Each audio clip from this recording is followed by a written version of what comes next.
नमस्कार, छत्तीसगढ़ का number 1 bulletin देख रहे हैं आप और मैं हूं आपके साथ अवंतिका श्रीवास्तव। शुरुआत करेंगे रायपुर से मिल रही बड़ी खबर के साथ। बिजली उपभोक्ताओं को एक बड़ी राहत मिलने जा रही है। घरेलू और औद्योगिक बिजली उपभोक्ताओं को एक बड़ी राहत। इस साल बिजली के दामों में बढ़ोतरी नहीं होगी।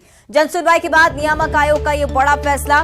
नियामक आयोग का बिजली कंपनी को निर्देश जारी हो चुका है कि इस साल बिजली के बिलों में बढ़ोतरी ना की जाए। एक बड़ी राहत आम लोगों के लिए भी, क्योंकि महंगाई की मार से लगातार जनता परेशान हो रही थी।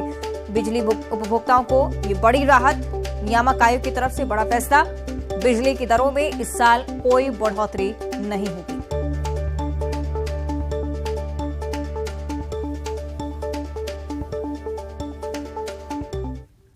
सभी उपभोक्ताओं को बधाई।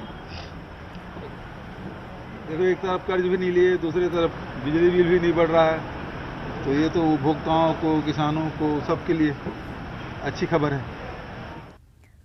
देखिए, सीएम भूपेश बघेल को भी आप सुन रहे थे, बधाई दी है बिजली उपभोक्ताओं को, क्योंकि इस बार लगातार जिस बात का जिक्र किया जा रहा था, लोग भी काफी डरे हुए थे कि बिजली के दामों में बढ़ोतरी अगर होती है तो जनता के जेब पर सबसे ज्यादा असर पड़ता है और जनता की स्थिति पर सबसे ज्यादा असर पड़ता है। इसी वजह से देखिए, एक राहत भरा फैसला इसे माना जा रहा है।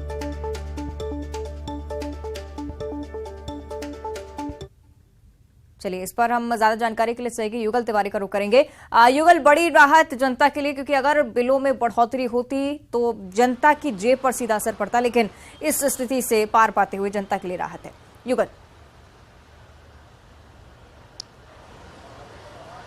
जी बिल्कुल, देखिए जिस तरह से टैरिफ बढ़ने की आशंका सभी को थी, चाहे वो उच्च दाब हो या फिर घरेलू जो उपभोक्ता है, उन्हें ये उम्मीद थी कि कम से कम 20 से 40 पैसे बढ़ सकते हैं। और इस बीच बड़ी राहत, बड़ी खबर है, बिजली उपभोक्ताओं को किसी भी दरों पर कोई बढ़ोतरी नहीं की गई है। इसके अलावा जो पोहा मिल लगाएंगे छोटे उद्यमी जो हैं, और इसके अलावा जो पोहा मिल का जो संचालन करेंगे, मुर्रा भट्टी जो लगाएंगे, जो छत्तीसगढ़ के लघु उद्योग में की श्रेणी में इन लोग आते हैं, उन्हें 5% की छूट देने की बात जो बिजली विभाग ने वो की है, नियामक आयोग ने की है। और जब सुनवाई हुई थी तो बढ़े हुई जो दर है उसका अनुशंसा किया गया था, लेकिन किसी तरह के कोई कर्ज नहीं लिया है। मुख्यमंत्री भूपेश बघेल ने साफ तौर पर कहा है और इसके लिए सभी प्रदेशवासियों को उन्होंने बधाई दी है।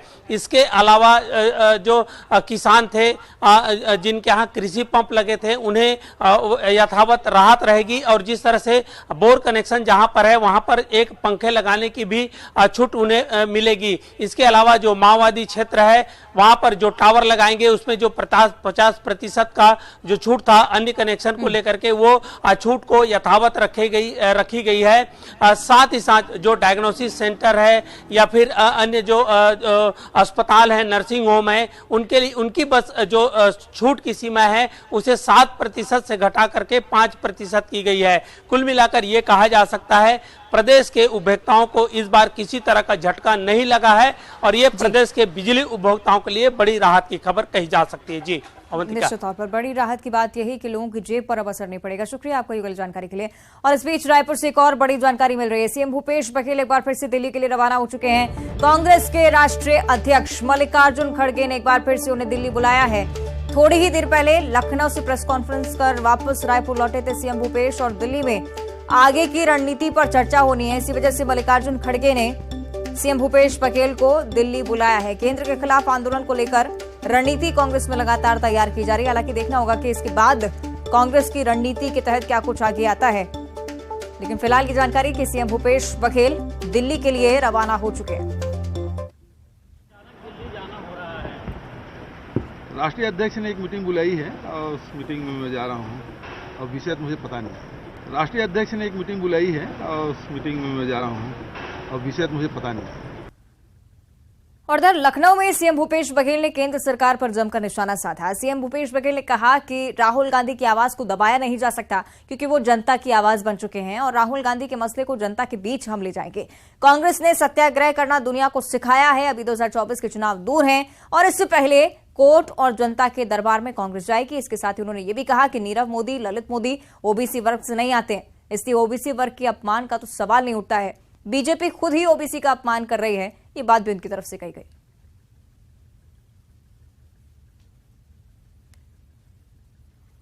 राहुल जी 4.5 महीना भारत यात्रा किए, महंगाई, बेरोजगारी और समाज में जो खाई है उसे पाटने के लिए भारत जोड़ो यात्रा उन्होंने की है। सवाल राहुल जी का नहीं है, सवाल देश का है। 2 तरीके हैं इसके, यही तो तानाशाही रवैया है कि सदस्य जो बोलने वाले हैं उसको मुंह बंद कर दो, लोकसभा में उसके भाषण के एक्सपंज कर दो, लगातार लोकसभा को बाधित करो और अब उसकी सदस्यता रद्द। लेकिन राहुल जी की आवाज आप बंद नहीं कर सकते। राहुल जी की आवाज आम जनता की आवाज बन चुकी है। सत्याग्रह पूरी दुनिया को कांग्रेस ने सिखाया। ये तो अंग्रेजों के और मुसोलिनी के मानने वाले हैं। हमारी पार्टी है वो परंपरागत पार्टी है जो देश के ऋषि मुनियों ने, बुद्धिजीवियों ने जो कुछ दिया वो सब हमारे पार्टी के संविधान में है।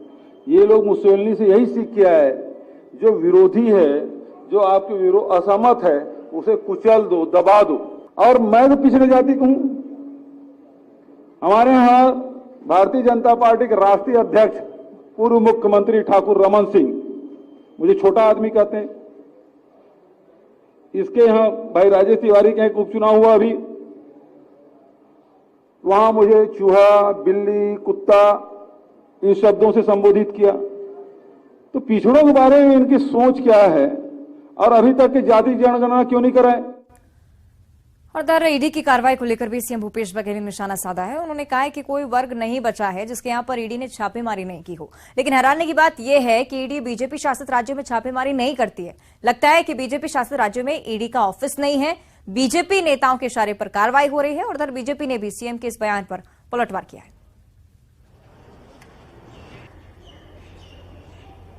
तो वो जो आज छत्तीसगढ़ में ईडी का फिर से छापा, उद्योगपति, व्यापारी, ट्रांसपोर्टर, विधायक, अधिकारी, किसान, कोई ऐसा वर्ग बचा नहीं है जहाँ छापा ना डाला हो। छापा नहीं डालता तो केवल मध्य प्रदेश है, उत्तर प्रदेश है, उत्तराखंड है, गुजरात है, कर्नाटक है। लगता है वहाँ ईडी का ऑफिस ही नहीं है। और महाराष्ट्र में जब तक के उद्धव ठाकरे जी की सरकार थी तब तक के सब ईडी, सीबीआई जितने सेंट्रल एजेंसी थी वो सब सक्रिय थी। और जैसे ही सरकार बदली, खरीद फरोख्त हुआ, उसके बाद से वहाँ उसका कोई काम रहा नहीं। भारतीय जनता पार्टी के प्रदेश के नेता और राष्ट्रीय नेताओं के इशारे पर ये सब किया जा रहा है। ईडी निष्पक्ष होना चाहिए।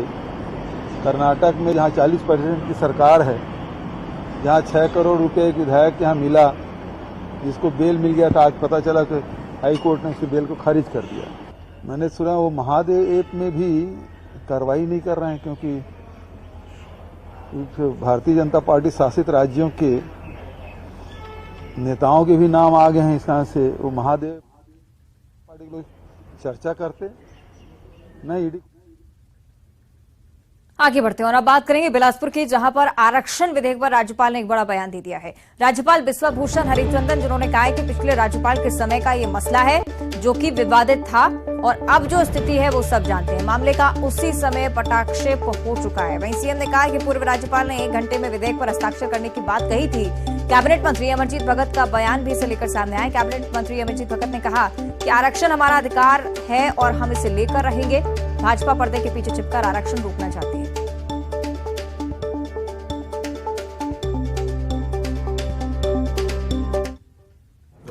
All disputed matters, and you know what has happened. And in those disputed matters, as a governor, I should.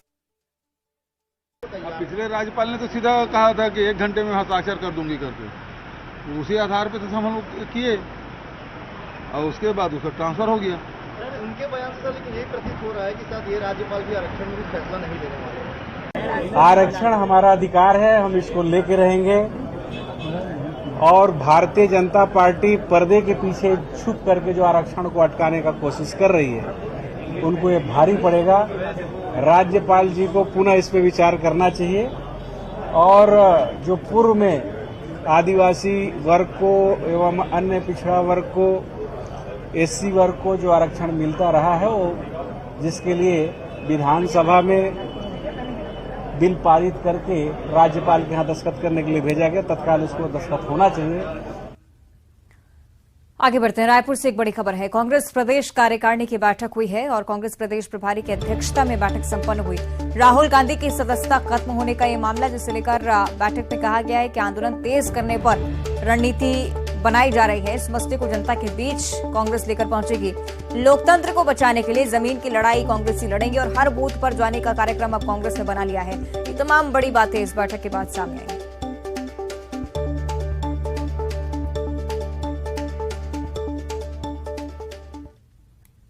ये है कि सभी लोग हमारे कांग्रेस पार्टी के, चाहे वो विधायकगण हैं, चाहे पदाधिकारी हैं, डिस्ट्रिक्ट प्रेसिडेंट हैं, मंत्रीगण, सभी लोग बहुत उत्तेजित हैं कि भारतीय जनता पार्टी ने जो ये साजिश रची है और वो उनकी हर हरकत से प्रूव होती है। ये बात अलग है कि हम न्यायपालिका का आदर करते हैं और हमें इस देश के कानून पर विश्वास है। कानूनी लड़ाई हम कानूनी हिसाब से लड़ेंगे, लेकिन आज सारा देश, सारी दुनिया देख रही है कि इस बात पर कैसे राजनीति खेली जा रही है। कहीं ओबीसी का नाम ले आते हैं बीच में।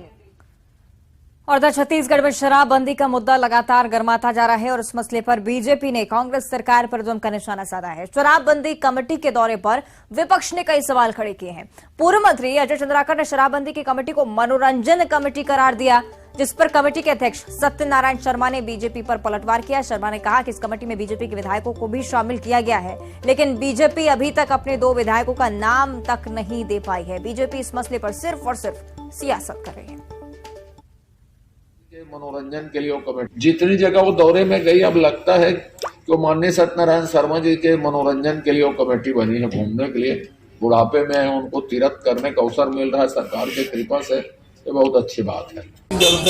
हमने भारतीय जनता पार्टी के लोगों से कहा था 2 विधायकों का नाम दे दीजिए। हम क्या करने जा रहे हैं वो देख तो नहीं विधायक।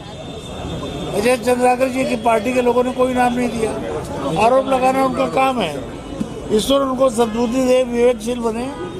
अब इस उम्र में क्या मनोरंजन करने जाएंगे? हम अध्ययन करने जा गए थे, अध्ययन करने जाएंगे, उसका शासन को रिपोर्ट सौंपेंगे, उस रिपोर्ट में खुलासा हो जाएगा। हम ये पूछना चाहते हैं अजय चंद्राकर जी से, जहाँ जहाँ उनकी सरकारें हैं वहाँ तो शराबबंदी करके दिखा दें। मोदी जी को चाहिए जिस तरह से 1 नेशन 1 राशन किया है, उसी तरह पूरे देश में शराबबंदी कर दे। और अब रायपुर से एक बड़ी जानकारी। यातायात निरीक्षक राकेश चौबे गिरफ्तार हो चुके हैं। निलंबन के बाद गिरफ्तारी हुई है। आदिवासी हॉस्टल में घुसकर मारपीट का मामला सामने आया था। जाग थाना पुलिस ने गिरफ्तार कर लिया है। ये जो तस्वीरें आपको दिखा रहे हैं, पिछले दिनों काफी वायरल हो रही थी और लगातार सवाल खड़े हो रहे थे। निलंबन हुआ, न्यूज 18 ने खबर दिखाई जैसे ही, और अब देखिए यातायात निरीक्षक राकेश चौबे को गिरफ्तार कर लिया गया है। आदिवासी हॉस्टल में घुसकर मारपीट का आरोप, महिला से मारपीट की थी। अजाक थाना पुलिस ने आरोपी को गिरफ्तार कर लिया।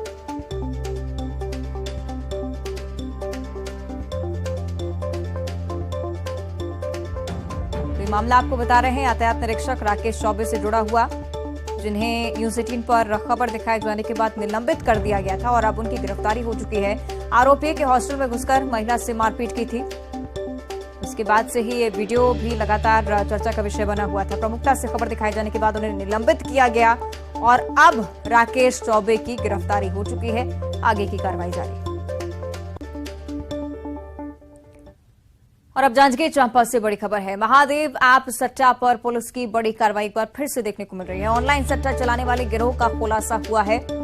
कमीशन का लालच देकर बैंक अकाउंट खुलवाया करते थे लोगों से और बैंक अकाउंट में महादेव ऐप का पैसा डलवाते थे। गिरोह के एक नाबालिग समेत 8 आरोपी गिरफ्तार हो चुके हैं।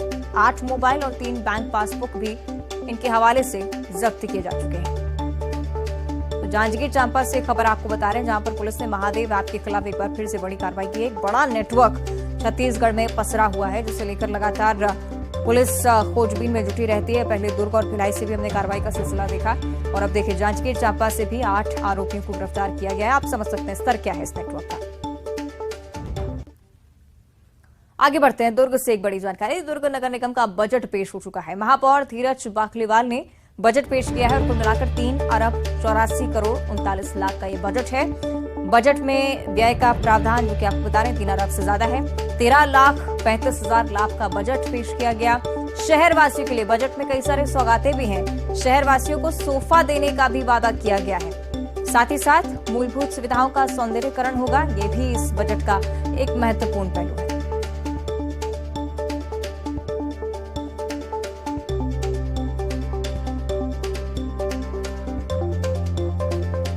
तो दुर्ग नगर निगम का बजट आज पेश हो चुका है, कई सारे महत्वपूर्ण प्रावधान जुड़े हुए। और इस बीच रायपुर से इस वक्त एक बड़ी खबर मिल रही है। स्कूलों का रेनोवेशन कार्य पूरे करने के निर्देश हो चुके हैं जारी।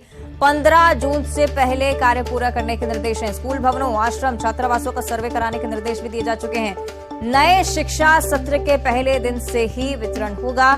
स्कूलों में पुस्तकों का, गणवेश और साइकिल का भी वितरण किया जाएगा, लेकिन उससे पहले पूरी तैयारियां चाक चौबंद रखने के निर्देश जारी हो चुके हैं। भवनों का एक बार फिर से निरीक्षण करना होगा अधिकारियों को। रेनोवेशन कार्य समय पर पूरा करने के निर्देश जारी हो चुके हैं।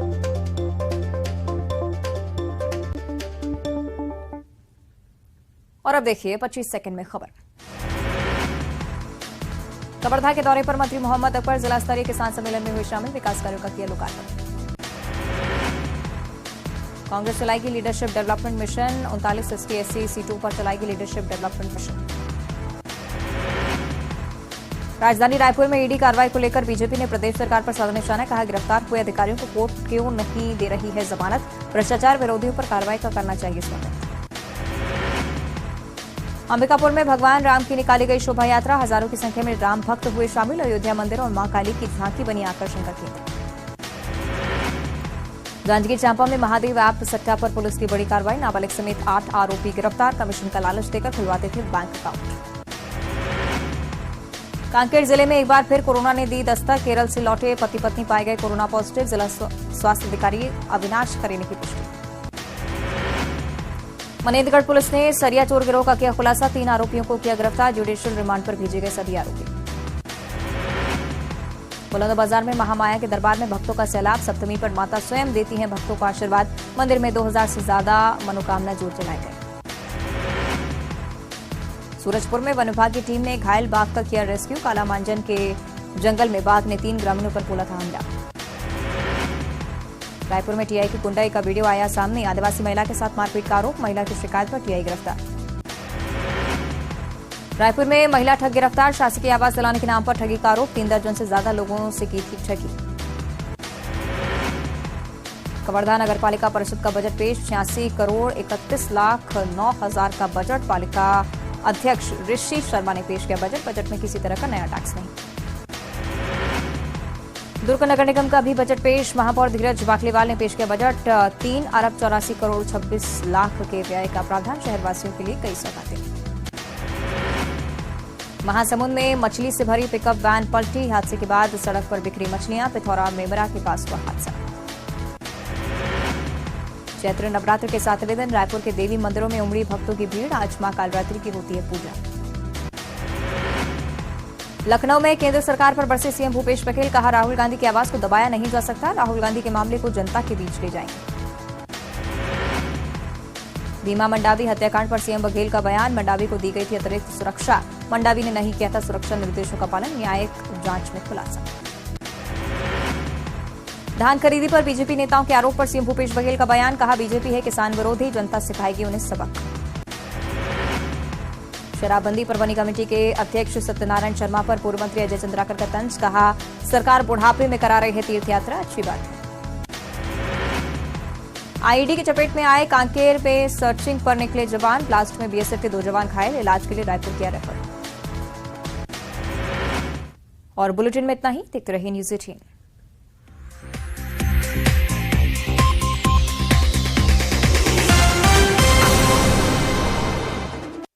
Headlines presented